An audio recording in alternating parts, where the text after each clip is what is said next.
I would also like to point out too that universalism has a tendency to create that what you started, said is that, there is this kind of everything else is not us, but it's not only just that, it's evil. And so universalism has a tendency to give the all or nothing caveat based on their faith. You're either with them or you're against them.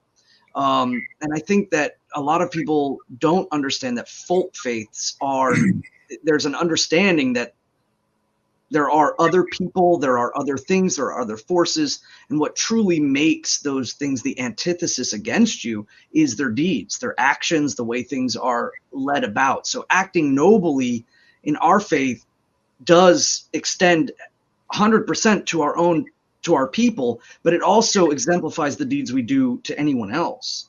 Is we are noble people, so we will act nobly, and I think that that's a different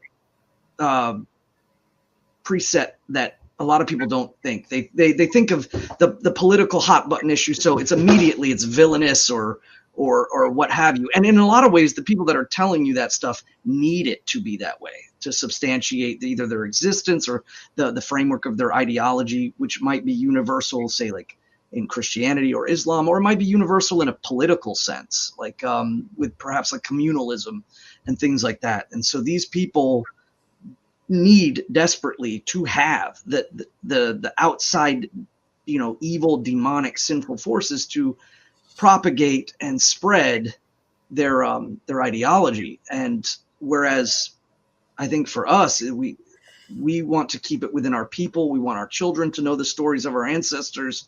There's no differentiation between the past to the future. We are part of those building blocks, but we're not trying to step that into other people's lives.